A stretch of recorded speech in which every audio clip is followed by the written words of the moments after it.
Presented by Prize Picks. Get $50 instantly when you play your first $5 when you use the promo code. Welcome to Light Years, the undefeated 2-0 in the Jimmy Butler era Golden State Warriors.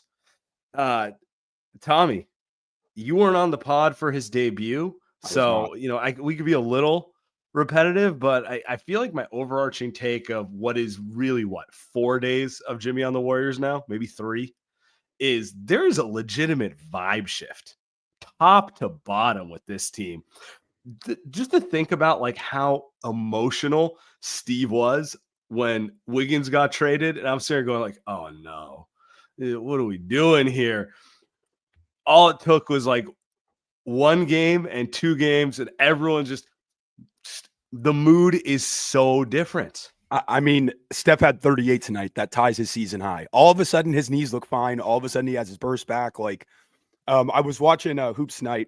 Jason did a little thing on the Jimmy trade, and he talked about, when star players have real belief in their team, how much that changes everything. And you can see that from Steph right now. And I think my other overarching takeaway, because we talked, LaVine or Butler kind of pre-trade deadline, I was wrong. Butler's was absolutely the right move. I'm so glad we ended up with him instead of LaVine. You know what I mean? Like he's an absolute monster, and it's going as well as it could possibly go 2 games in. Winner. Like sometimes it's so cliche to be like he's just a winner, but like he is. Yeah, he can affect the game in multiple different ways. LaVine is a more gifted scorer than him, just in terms of like natural skill and like the effortlessness of scoring. Like LaVine is a more gifted scorer. He can get 50, like he can do a bunch of things. Jimmy's a lot more of a hard-nosed player, but he's a better one because he does so many more things. And over 2 games, we've seen it. Like he still hasn't found his shot in any capacity. Like, I don't know, walk through tonight's game. I thought they won tonight's game by playing better defense than the first game. In some ways, they didn't shoot the ball particularly well. They did move the ball particularly well, but it was kind of like to your point, you're talking about it with me earlier. They can win in ways other than 3-point variance. Mm-hmm. Absolutely. And that I just never felt nervous tonight. Even when they were up like 10, 15 in the fourth quarter, and we've seen that game so many times where they blow a fourth quarter lead, but Jimmy he's such a calming presence. Like, what did he shoot? 15 free throws tonight? Yeah, 15 free throws. And so it was like, when the game starts to feel like it's slipping away, it's like, just give it to Jimmy in the mid post and like, let him get fouled, basically. But I mean, he didn't shoot it well tonight, but he was just still so effective. Like, he affected the game in so many ways. His playmaking, his rebounding, his toughness, his defense. Like, he's an outstanding player. And I'm so excited that we have him on our team. Like that's really the summary of my analysis. It's fun to watch this team again, and that has not been the case for most of the last 3 years. No, and particularly the first half of this year when they struck out in the summer, like when they metaphorically told everyone they wanted to shake it up by trying to make those moves and then couldn't. It was even more disappointing because it's like, I know nobody wants this. Everyone's out here trying their best, but no one's happy with it. Yes, Steph. The knee looks fine. I don't know. 10 to 9 is gone. 38 points to your point. But I think the more interesting thing, or like the better thing really, is like you're seeing kind of a lot of the role guys and young guys who look frustrating in the first half of the year really kind of settle in a little more comfortably, because now you have a true, like, you have first option Steph, you have an undisputed second option and alpha who does everything in Jimmy. Draymond, is going to quarterback the defense and fill the gaps a bunch of ways. It's a lot easier for Buddy Hield, Moses Moody, some of these guys to fill in when their role is incredibly defined. Yeah, I mean, I think Buddy through 2 games has been the biggest benefactor of this move, because like now he's doing a little bit of creation. Like, if teams have bad closeouts against him, like he'll drive the closeout, get to the mid-range, stuff like that. He had some nice finishes early in the game, but his job is just so much simpler. And it's not only, it's a mental thing too, right? He doesn't feel overtaxed anymore. They're not asking too much of him. So now he can just go out and shoot the basketball. You know what I mean? Like, instead of worrying about trying to do all these things that he's not really good at, now it's just like, hey man, go shoot the ball. And he's excellent at that. You know what I mean? If he can just spot up and shoot. So yeah, I mean, but this is the point of trading for a star player, right? Because it makes everybody else on your team look better. And it's just been so obvious through 2 games. Like they are just way better instantly. And like, we'll always love Wiggs, but the conversations when the trade, I'm like, oh, are we sure like Jimmy is that much better than Andrew Wiggins? Yes, we are sure. Jimmy is a 5-time All-NBA guy, 6-time All-Star, has led a team to the finals twice. Like the dude is a bona fide star. And it's so much more enjoyable to watch this team now. It really is. And for all the Wiggs conversation in 2022, when he had the awesome playoffs and really had some kind of just super memorable moments where he stamped games, he was the fourth option offensively. He was not the priority offensively. Steph was Steph. Jordan Poole was coming into his own. You still had Clay. And then Wiggs was really just tasked with defense and play off of those guys offensively. So when he had an explosive dunk or took over with his rebounding, it was like an unexpected cherry on top, as opposed to what this year was, which was, all right, buddy, you're the second option. And that's just not his game. They tried that Minnesota. I mean, I think it went better with the Warriors this year than it did Minnesota. But the point is, that's not who he is. That's not who he is.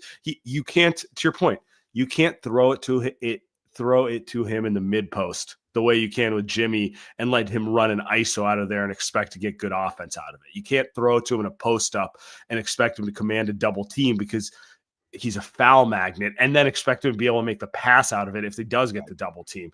You're not running a pick and roll and kind of shifting the defense with him that way because he's not an on-ball player the way Jimmy is. So it's different skill sets, different things. I mean, that's the last I'll bring of that.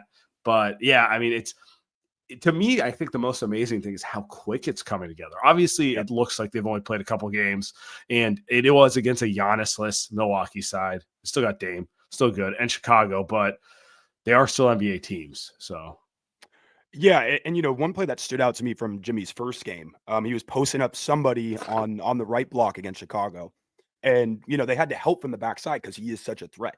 And then Pod just made an easy skip to Moody, and Moody hit a 3. You know what I mean? Like there hasn't been a guy outside of Steph on the roster that draws attention like that. And it just makes everybody else's job so much easier just by his presence out there because he is such a threat. It makes everybody else's life so much easier. So yeah, I mean, there's obviously still some kinks to work out, but Jimmy's a really smart player. And guys who are smart basketball players will always thrive playing next to Steph and Dre. And I think that's why it is kind of coming together pretty quickly. And eventually we'll get some explosive scoring nights from Jimmy too. That hasn't happened yet, but he just generates so much easy offense. Like 15 free throws tonight. And they shot 38 as a team. I think Paratosh pointed out in the chat, like, when was the last time a Warriors team shot 38 free throws? I mean, it might be years, so it's like a monthly total. Yeah. I think you tweeted something during the game that Jimmy had shot more free throws through 5 quarters than the rest of the team combined, I think, which is like, you obviously want other guys getting fouled too, but it's just nice to have a guy that can generate offense in that way. Cause even in the KD years, that wasn't really what they did. They won on skill. It wasn't necessarily like a guy who's going to get to the free throw line 15 times, so it's something entirely different for this team, but it's obviously fitting in very well so far. It is. They started small tonight. What do you make of that? Quinten Post started against Chicago, Vooch versus Vooch at home. And then this one, they go small. I think they're just going to play matchups with the starting lineup for the foreseeable future. That's my takeaway. I didn't mind them going small. Milwaukee without Giannis is a prime candidate to go small against. It worked. Yeah, I think it was just a matchup thing, like you said. They probably wanted to space Brook out, get him away from the rim, and you can do that with Post. But I think they wanted to try to play fast because Brook's still really good, but he definitely doesn't want to get into a track meet. And I think that was probably the thought process coming into this. But yeah, I think they're just going to kind of like mix and match, and there's obviously more questions to answer when Kuminga comes back.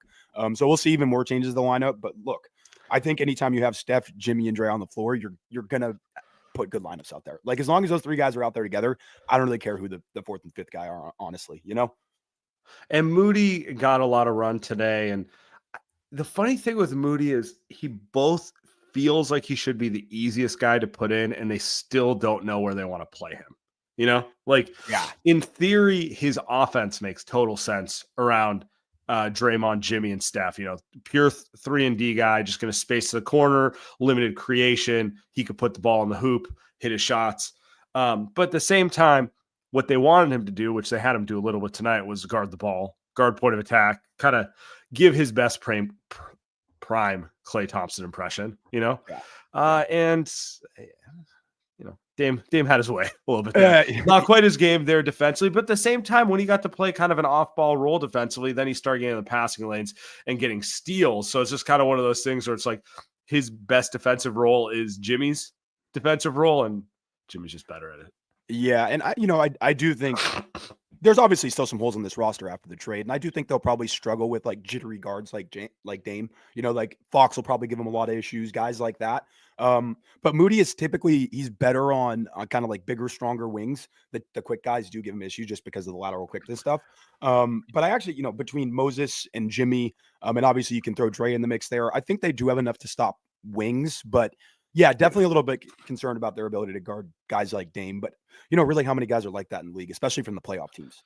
Like Shea's different. Like he's bigger. He's not quite as quick as. Yeah, as I mean, you look at but Ja Morant. Yeah, you might get Memphis. He's quick. You don't really have a guy. I mean, you have GP2, but that's throws an issue into your offense. Amen Thompson. He's a different type of player for Houston. I mean, he's a freak athlete, like the crazy freakiest one in the league. But yeah, I don't know. They're going to experiment with it a little more. They do, like, in theory, that's like one of the most obvious things they're going to have to address in the summertime, but you can't do anything about it right now. No, you can't. And I think this is the right approach. Like, obviously, Dame kind of fried Moody tonight, but like, just throw him out there and see what happens. And I think that the floor for this team is just so much higher now because of Jimmy's presence. You know what I mean? So I think they can maybe get a little bit more experimental with stuff like that and kind of try some stuff down the stretch. Obviously, you need to keep winning games, but I think obviously they're going to get Moses a shot at it. I'm sure Kuminga will get a shot to guard quick. I was going to say he might be their best. He might be their best option in house right now. Yep. Particularly if you have Jimmy and Draymond, those guys behind him, kind of directing him, he could be a pure kind of seek and destroy weapon on defense. Right. Use his athleticism. Let him just chase guys around. Don't overcomplicate it for him. Let Jimmy, let Draymond be the ones who are like covering weak side and doing some kind of the more nuanced stuff. Yeah, no, I'm really interested to see what Kuminga looks like in this environment around Jimmy, because obviously they kind of operate out of the same parts of the floor. So I do think it's an interesting fit question. But if Kuminga can just like be aware enough to like cut at the right time and like be a good screener, he should get a lot more easy looks than he was getting pre-Jimmy trade. You know what I mean? Like he can be a benefactor of this. But I am interested to see what it looks like. And he's not coming back to after All-Star break, it sounds like. Probably right after at the earliest. So yeah, there's still some stuff to solve moving forward. But look, having a guy as athletic as Kuminga is like that you don't have to rely on. I think that's what's kind of nice. Like they were totally relying on Kuminga before this trade, and now they're not. So like if he's going, great. If not, then you can just go with Jimmy over him. So, but yeah. Anyway, let's talk about prize picks, huh? All right. I lost big during the Super Bowl. Oh, dude, I got I really thought Saquon touchdown was the easiest money, and Philly put 40 on the board, but he just kind of it wasn't his day to get in the end zone. So everyone in the parlays failed. Yeah, I had been last 2 years. I had been live betting the Chiefs whenever they would lose, like the Niners game, and then who'd they beat the year before? Whoever, I can't remember who it was, but anyway, Eagles. I would just Eagles. That's right. I would just live bet the Chiefs when they got down. So I did that this weekend, and it didn't go too well. But anyway, all right. Light Years Podcast is brought to you by Prize Picks. Run your game all season long on Prize Picks. Prize Picks is the best place to get real money sports action. With over 10 million members and billions of dollars in awarded winnings, Prize Picks has made daily fantasy sports accessible to all. You just pick more or less on at least 2 players for a shot to win up to 1,000 times your cash. All-Star Weekend is almost here, and Prize Picks is the best place to win cash while watching your favorite players during the game and Saturday night in the dunk contest and 3-point contest. Maybe I'll bet on Draymond and Moody to win the skills challenge. That's probably not a great bet, but yeah. So Prize Picks puts their members first, so all withdrawals are fast, safe, and secure. When my picks hit, I get my money in as quick as 15 minutes. So download the app today and use code LIGHTYEARS to get $50 instantly after you play your first $5 lineup. That's $50 instantly when you play your first $5. Prize Picks, run your game. Quinten Post, man. Dude. We've been joking, Vooch at home. I just want to say this. Vooch doesn't shoot like that. I'm not saying he's a better player. I mean, it's what, 10 games he's been in the rotation now. And Vooch is a very skilled guy who can operate at the post and do a lot of different things. But for the Warriors' purposes, they really need a big who can stretch the floor, and we'll see how long this holds. That looks like Brook Lopez or like Kristaps Porzingis. The second or third three hit was like 3 feet behind the line. How many actual 7-foot centers can hit that shot? Not, feet set, hugging the line three, which honestly, I'll take that, by the way, from a big, but a shooter's three, the, elbow 27 feet out, the Ryan Anderson type of three. Shout out Ryan Anderson. Yeah. But I think there's like 5 centers who can. Yeah. Are there even 5 who take that shot? I mean, Cat, Brook Lopez, Porzingis, but I think what you're kind of alluding to is like the confidence that, he lets it fly. He had one tonight where transition, like pump fake, one sidestep dribble, and then just buried it. He is incredibly confident in his ability to shoot the ball. And there's obviously some warts to his game. That's why he got picked 52nd in the draft. But look, I mean, this is another nice find by Dunleavy in the front office late in the draft. And, ever since Dunn took over, the draft has actually gone well. You got Pods, you got TJD, and you got Post. And 2 of those guys were picked in the 50s. It's not easy to find NBA players there. But it's encouraging. And he's a changeup, right? It's a pitch they can go to that they don't have to use, but it is nice to have it in your toolkit. Yeah. I mean, he's taking 10 threes per 36 minutes right now. I'm just going to put that into context. That's third on the team behind Buddy and Steph. So he's getting them up. He's really getting them up. And they need a 5-man or a front court guy who's going to get them up when you got Draymond and Jimmy, who will not get them up at that position. Yeah. It's I think it's encouraging. I also think that there's enough to work with there that he can expand into more of a role. But I kind of agree with you. For the purposes of this year, he is kind of a shooting changeup, more than all right, now we're going to give you 30 minutes a game, buddy, type of guy. Yeah, and the defense can leave a lot to be desired. He's obviously not the quickest or most athletic guy, but the nice part about bringing Jimmy in and having him on the floor with Draymond as well is you have 2 guys who can really quarterback and direct the defense, and they can kind of get him into the right spots. And he works hard. He boxes out well, rebounds, plays physical. He's just a little bit limited athletically, but having 2 elite defenders like Dre and Jimmy next to him can kind of paper over some of those weaknesses. Obviously, against the best teams, he's probably going to get exposed a little bit. I would not want to see him on an island guarding SGA. That would kind of terrify me. But he's obviously working hard, and he's got the right guys around him to put him in the right spot. So I don't think you can be anything but encouraged by the way he's played so far, and just the confidence. He buried a 3 late and then was talking shit to everybody. I was like, who is this guy? You know what I mean? He's very confident for a rookie. It's not perfect, but I'm just doing the math in my head. Okay, so Looney's going to get between 10 to 20 minutes at center, and it's going to correspond with when one of Draymond or Jimmy are off the floor, because I don't think you could play all 3 of them at the same time, right? Yeah. So let's call that 15 minutes. I think he had 12 tonight, 12 or so on Saturday night. Maybe he can get up to 15 or so. He's still a very valuable defender and rebounding player. And you have the Draymond at 5 minutes. And I don't know if you want to go over 20 minutes of that. 20 is a lot. Yeah, it's a lot. Especially in the regular season. So if Draymond's giving you 20 and Looney's giving you 12 to 15, you're looking for another 12 to 15 minutes at the center spot. And trace out the rotation now. So can Quinten Post hold this up? Can he just hit shots at a 40% clip from 3? If he stays at 40% from 3, he should, and just plays his ass off energy wise, he should be able to give you 10 to 15 minutes for the rest of the regular season at minimum. Playoffs, different story, but just in terms of you got Dallas with no AD, Houston with Şengün. You're telling me he can't buy you 10 to 15 minutes here and there? No, I think he absolutely should be able to. And like you said, as long as he keeps hitting shots, I don't think he'll leave the rotation.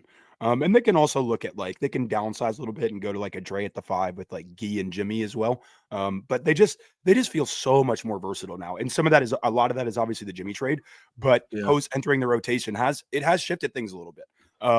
And he really just go ahead.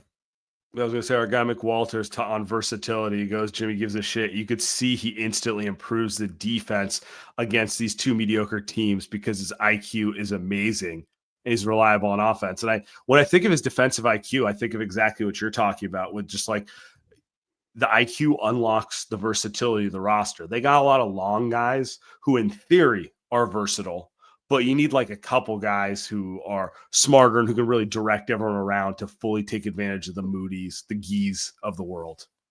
Yeah, and he's such a smart and active off-ball defender. Like he picks off 2 or 3 passes a game, it feels like. You know what I mean? And that's another way to just generate easy offense.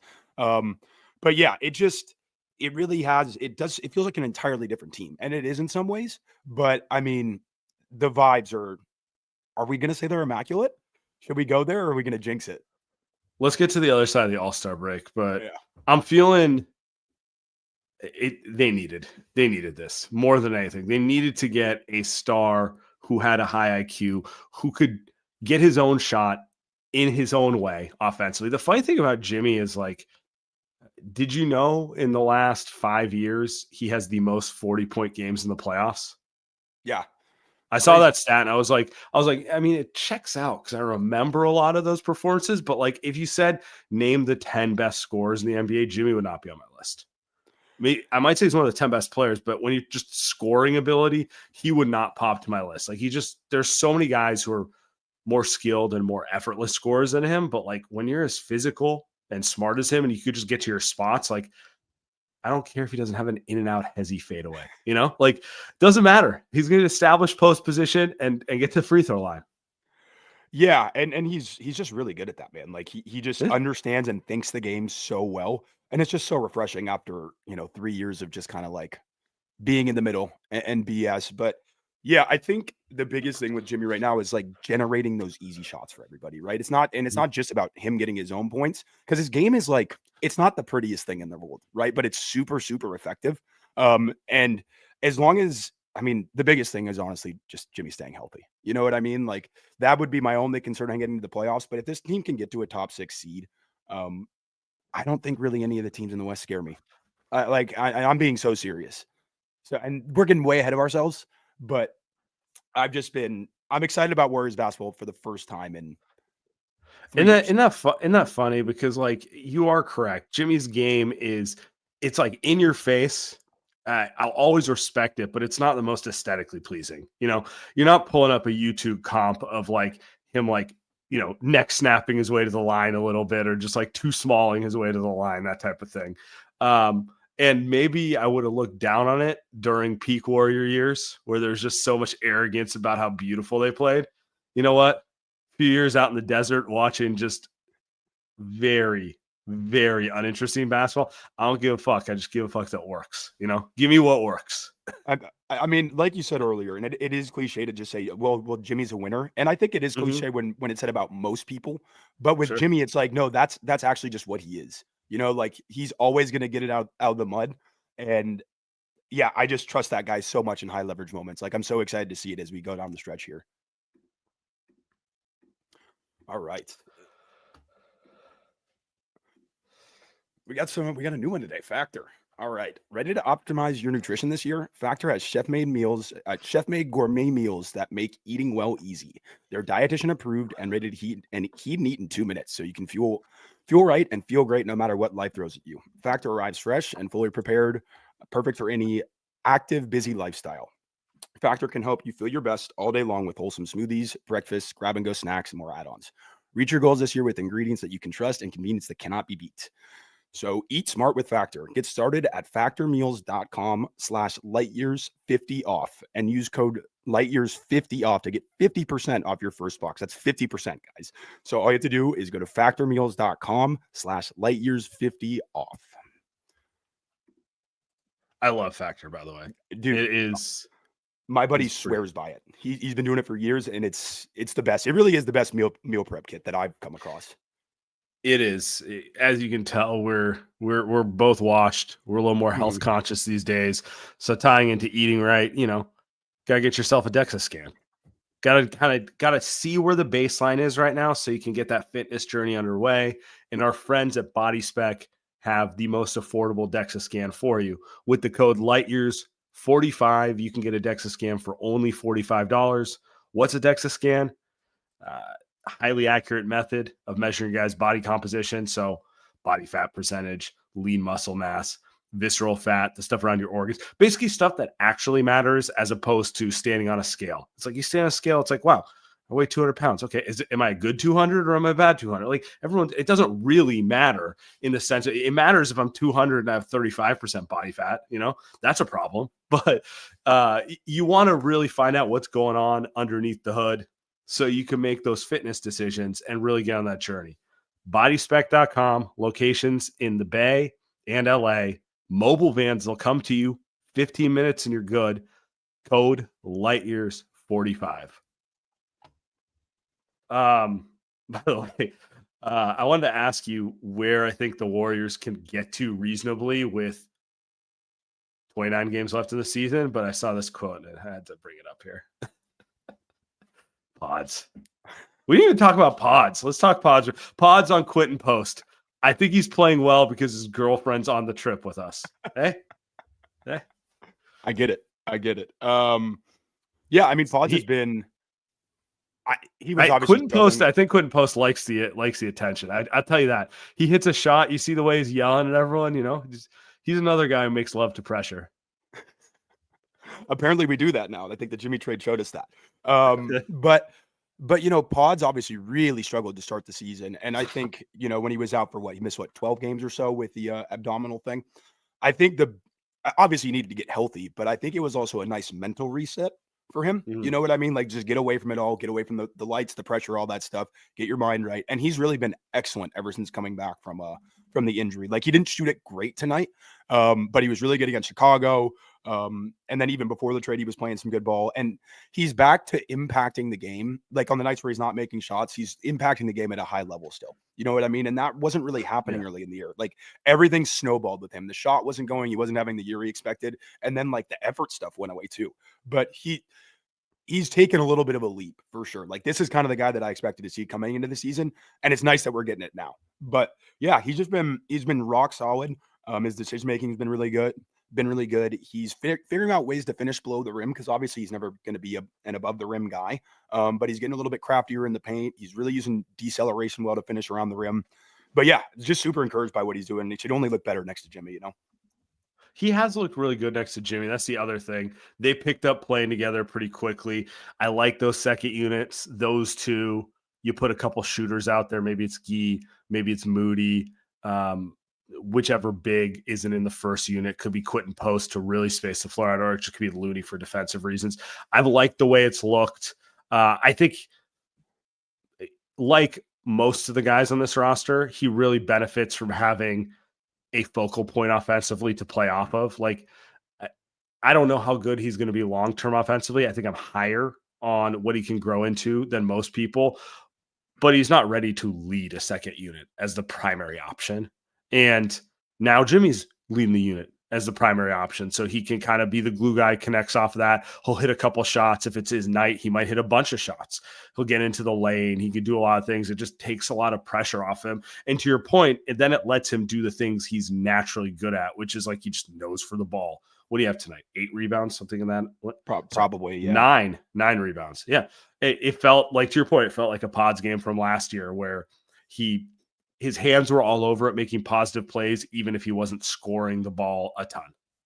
And this has been kind of the issue with the plan up until the Jimmy trade is you're just too reliant on guys who aren't ready. You know what I mean? Like Pods eventually might be really good and he might be able to lead like an offense one day. Like Kuminga, same thing. You know what I mean? Like who knows where those guys will end up, but they were at a point to where they had to rely on those guys. So when it's ugly, it's really ugly. But now that you have Jimmy in tow, you don't need to rely on Pods. When he's going good like he was tonight, great, play him. But you don't need his like ball handling and creation out there anymore. And it allows him to shine. And it's the same thing as the thing with Buddy.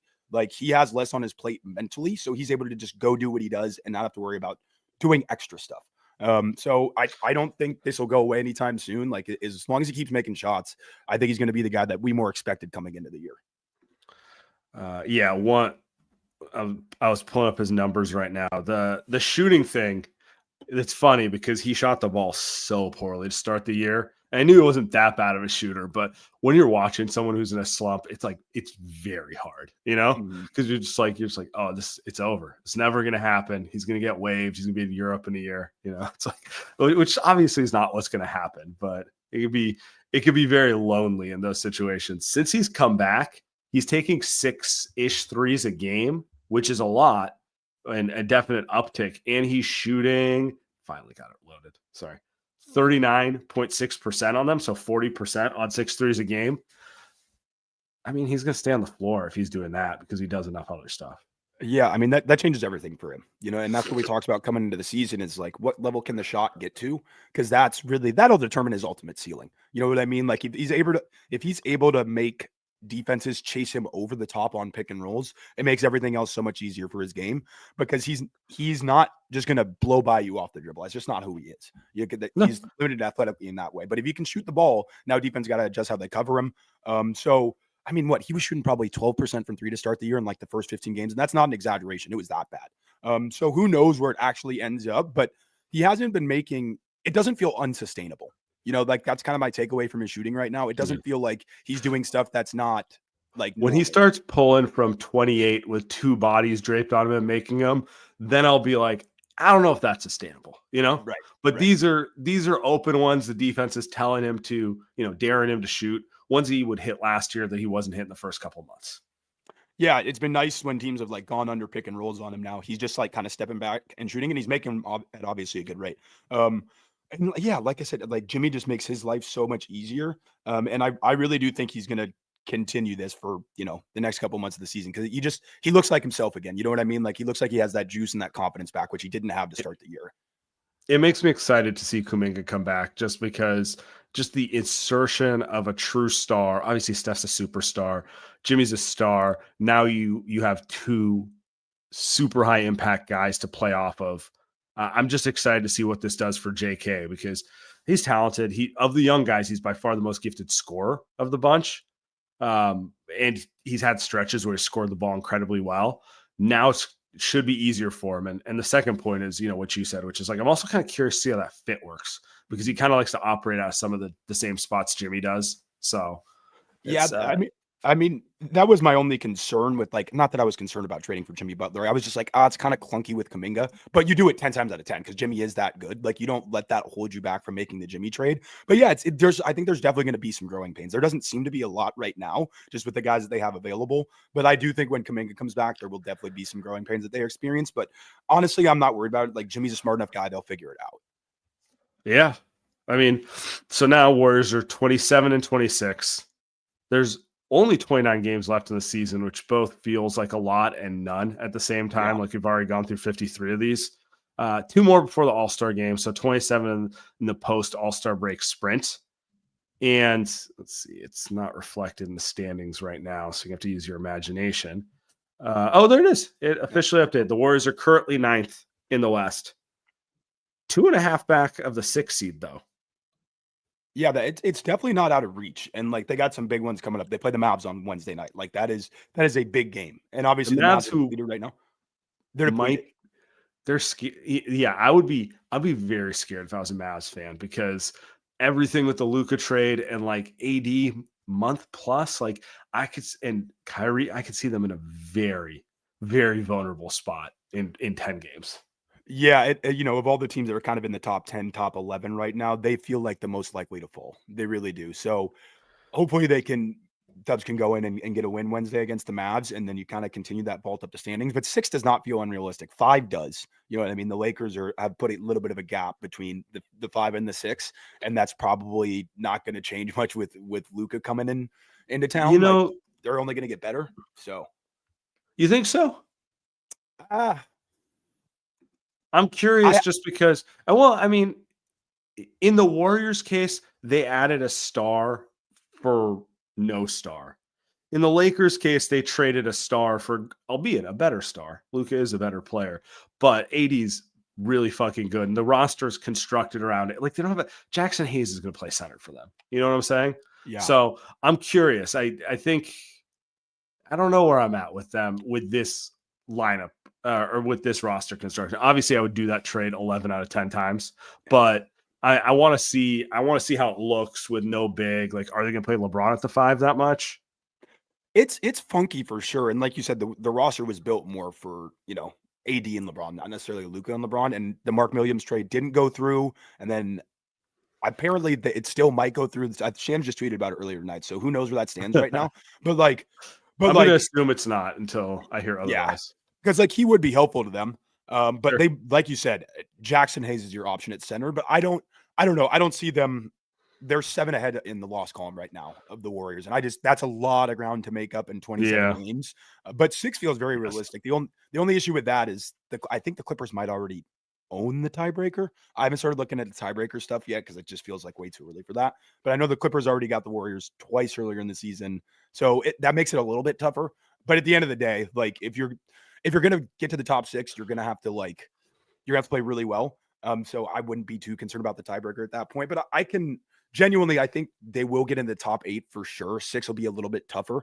But if you're going to be in the play-in, you obviously want to be in one of those top 2 seeds because you get the home game, you only got to win one. Like there are real benefits to being in the 7-8 versus the 9-10. I think we can all agree they're not going to get to the top 4. Nope. Too much ground to cover for that to be realistic. And I kind of think, well, no, I guess the Clippers and Lakers could realistically get into the top 4. But let's assume they don't. Let's assume Thunder, Grizzlies, Nuggets, Rockets. Rank them in order of who you would want to play the most based upon 2 games of Jimmy Butler versus who you would want to play the least. So who do you think they have the Warriors the best chance? Because the Warriors are going to be anywhere between the 6 to the 8 seed if they make the playoffs, which I think we both think they should. Which means they're going to be a lower seed against one of those top teams. Who do you think they have the best chance of upsetting? Houston for sure. Number one, because they're just young and I don't feel like they're really ready to go win a playoff series. Mm-hmm. But also, it's Steph Curry and Draymond Green playing in Houston. You know what I mean? Like, Houston will never beat us in a playoff series. I might regret saying that, but I could never see it happening. So I go Houston, Memphis, OKC, Denver, from who I'd most want to see to who I'd least want to see. And I picked Denver over because I think the Warriors, we talked about this, they match up well with the Thunder. Thunder are a better team, but the Jokic matchup is always just going to scare me so much. And, they have like real playoff experience. They are obviously champions. So I'd rather see a young team like the Thunder who really doesn't have a ton of playoff experience yet versus, a bona fide champion. Yeah. I mean, I think I'd put OKC above Memphis. I just like the way the Warriors match up with OKC. OKC really can't shoot the ball. Mm-hmm. They really can't shoot the ball. A lot of ISO. Warriors love playing ISO-based teams. Wiggins has guarded Shea really well. I think Jimmy can guard him, to be honest with you. I think there's a type of guard where Jimmy looks too old. Shea's not that. He's more crafty. He's more about positioning than blow by speed. Whereas, I said it earlier, I think Ja is going to be a major problem for this roster. I think Memphis is a deeper team, and I think we often forget Memphis never plays their full slate of guys on regular. I feel like every time I turn on a Grizzlies game, they're missing 3 starters and they're still winning. It's pretty impressive, but it makes it easy for me to forget. Like, no, when they got Ja, Desmond Bain, Jared, like when they got the whole cast, they're actually a very, very good team. Yeah, they're scary. Obviously, they put a massive scare into the Warriors in 2022. I think anybody that would like, and I think they're better than they were in 2022. By the way, yeah, they're just older. JJJ has gone up multiple levels as a player since then. Like he's been probably one of the 10 or 15 best guys in the league so far this year. Like he's kind of throw him on the list. Throw him on the list of 7-footers who can actually shoot the ball with a little juice too. Yeah. Yep. Yeah. I want to say he's averaging like 25 a game. Like the leap has really happened for him after years and years of just like, like he could be this. He is that guy now. You know what I mean? Like he's been really good.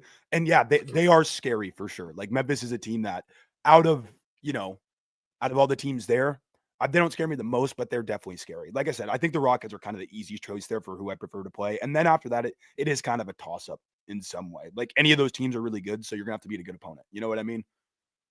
Yeah, and I'm not gonna. I agree with you. Of those ones, Denver, the one I'd least like to see.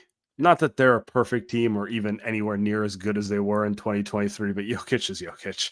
And they have a lot of very good players, and they're kind of a matchup issue for the Warriors. So, yeah, of those ones, I kind of like the Warriors' chances against the three younger teams, or they have a real puncher's chance against them. I don't know. The standings are the West. Do you agree with me? The West has a lot of good teams. I don't think they have any great teams.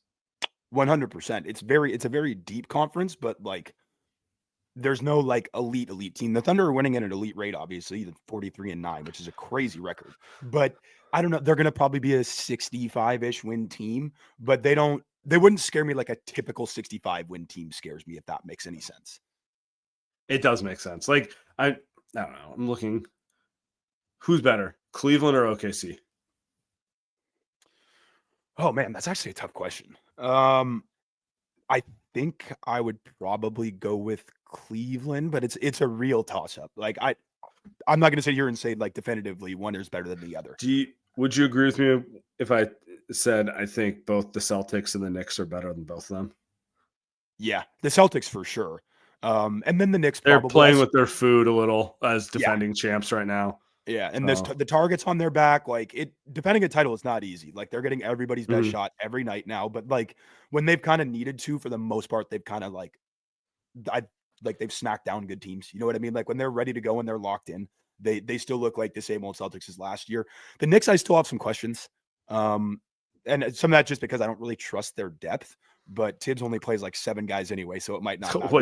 Tibbs not going to. What's the point of giving Tibbs depth? He's not going to use it. So no, there isn't any point. But my biggest concern with the Knicks is honestly just like injuries and wear and tear because of how much their main guys have to play and just the style that they play. It's a very rugged style. You know what I mean? Like a little bit less so now with Cat, but like they're a Tibbs team, man, through and through. Like they are. I will say the thing I hate about the Knicks is OG is so fundamental to them, and like shocker, like one of your better players is fundamental to your team, and he's so brittle. Yep. I don't know that it's any fault of his own, but like he misses a lot of time in the playoffs, and everything looks good on paper, but if I don't believe that guy's going to be there when it matters, who cares, right? Yeah, he's one of those guys that never really has like a major injury, but it's always like, oh, he pulled his hamstring or he sprained his ankle, or like it's always like these little. He hardly ever plays soft tissue, a lot of soft tissue stuff. Right. Yeah. It feels like he never really plays more than 60 games in a season. So yeah, but if we're just talking, who's better, like Knicks or Cavs or OKC, I probably would trust the Knicks more in a playoff series at this point, I think. But it's it doesn't really matter because they wouldn't see those guys to the finals anyway. No. All right. I'm gonna end it here. Appreciate everyone. Have a great evening. Thanks, everybody.